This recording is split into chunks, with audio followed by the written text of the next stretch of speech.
What were the teachers like? We had two teachers.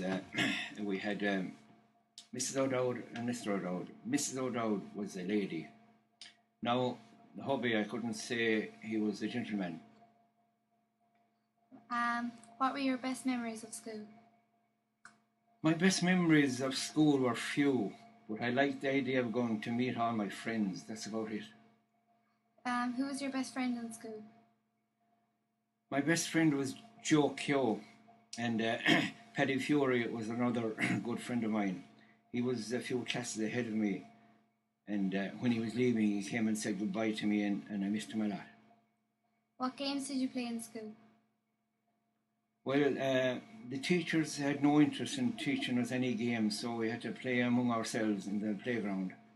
There was no hurling or football allowed, and we just played, racing around and playing tick or throwing a ball to one another. What was your favourite subject? My favourite subject was singing in Irish. Now, us Connaughtons now, your granny will tell you this, we were very good singers. And what the teacher used to do, we'd be singing away, and the fact that we were able to sing, we thought everybody could sing. He used to stop the Connaughtons. He'd say, "Connaughtons, stop." And he'd try and get the rest of them to sing. And that's where we used to laugh. They couldn't even start. And the teacher, with the big stick, he couldn't go around beating them all, so he started beating the desk, and he roared at them. And we used to enjoy this to pieces. Were you mischief in school? No, mischief wouldn't be a thing that we'd be up to, because we were afraid of the principal, because if he caught us doing anything. Okay. One time, the older guys, they had bicycles, himself and his wife, and some of the guys who maybe would have got a bit of a gun over with the stick, they'd have let the wind out of his bicycle. But he got wise to that, and early on, and he used to hide it away the way the pupils couldn't get near it. How many teachers were there in the school? Two, just himself and his wife. What was walking to school like? We had a great time walking to school, because we used to come across the fields, and we had to walk about, we'd say if we were on the road, it was about 3 miles. If it was across the fields, which we used to go mostly, about a couple, and then we'd have to cross a river and that type of thing. And I remember the first day I went to school, when I came to the bridge on the river, I started to cry. I was afraid to cross it. So your granny, my big sister, caught me by the hand, and I felt awful safe. She brought me across the river, and after that I had no problem with it. It was in every 1st of May, we used to, our shoes, we take off our shoes. We'd go to school in our bare feet, and we used to go fishing in the river, and coming home then we'd go raiding orchards and even men like that. Did you get a lot of homework? We didn't seem to get a lot of homework, because certainly looking at children's school bags today, they seem to be a lot fuller, Now, the fact that we had to carry them 3 miles in our backs, most of the work was done in the school. Did you like school? I did. I liked school because I was one of the lucky ones. I could keep away or keep up with what was going on there, With the guys that didn't were, the teacher. Going back again, will I talk about the principal? Yeah, going back into the principal. Everyone that left Carrabane School, most of them were excellent Irish teachers. But Mr. O'Dowd had very low tolerance of slow learners. The slow learner was in real trouble, because he used to beat them with a stick. And then they finish, if they couldn't learn, what he used to do was ignore them. And he sent them out collecting firewood, which was disgraceful. That was outrageous. I remember one particular class we were doing one day, and we were doing a class in religion, and it was doing the parable of David and Goliath. So he was asking questions around the class, and he asked this guy, where did David get the pebbles to put in his sling? And your man says, in the brook. So he moved along to this other guy. Now, this other guy wouldn't be the brightest star in the galaxy, if you get my drift. He says to him, "What's a brook?" And your man says, "Just where David got the pebbles." And O'Dowd slapped him. He thought he was being smacked with him, but the guy didn't know what a broke was.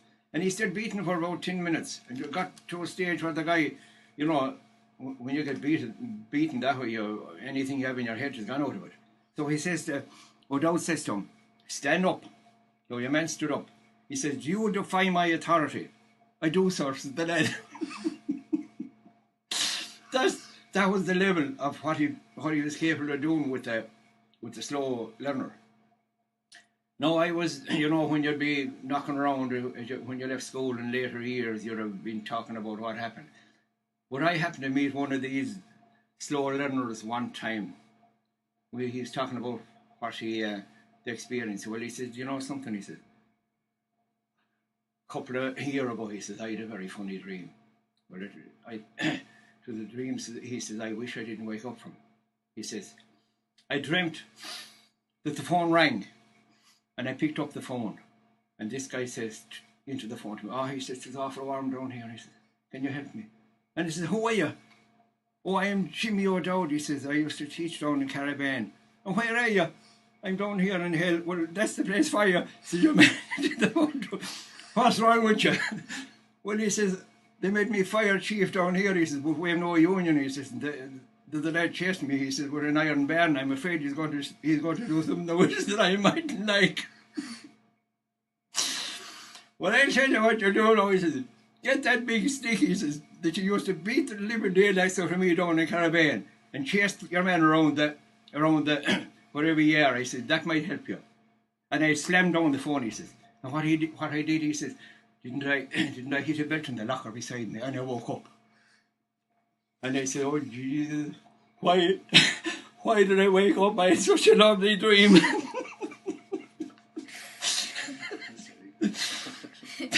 That's about it, Emer. The only memories, them are the memories that will come flooding back to you about school, you know. And you were okay if you could stay up at the play. Yeah, at the top table, so to speak. Yeah, but if you didn't, you were in serious trouble. And like, it was outrageous. Like some of the students, he didn't teach them at all. Yeah, and no sport allowed in the school at all. There was no sport. Like like when you'd see him coming in, later you'd think of Goldsmiths. There's that little village, you know. Oh right. Well, had the bowling trim that's learned to trace. That's right. You know, that's what we'd be looking at, you know. Yeah. But I remember when he died, you'd see him more at a session. That's right. Where's he buried? I went in to see was he dead. Just to double check. Yeah. He's buried in Lochray, which is amazing. His wife was a lady. Yeah, you know. And everybody says that. Yeah. I can't remember not only very happy memories of his wife. Yeah, exactly. So she would teach in one class and he would teach in the other class. You see, there was only two teachers in it. She would have been teaching infants, first, second and third. Yeah, the juniors, yeah. He'd be doing fourth, fifth and sixth. You know, there was actually only two classrooms in it. Now, you were saying you crossed the fields. Did each field have its name? Did everybody know what the field was? Not really, but when we were going across fields, like, we had two ways to school. We could come, but we had to cross this river in both places. There was a bridge across one part of it, but the summer run then was the heavy down across Dover, and like, you know, if you look up across there, all we had was a round pole, like an ESB pole, and a handrail, you know, which was pretty tricky for young people, you know. But we used to enjoy that. Often we'd be late for school, and if you were late for school, then you got slapped for being late for school. And you know, now in winter time, your hands could be frozen, your hands could be numb, and you get beaten with a stick to absolutely, you'd feel it to the tops of your toes.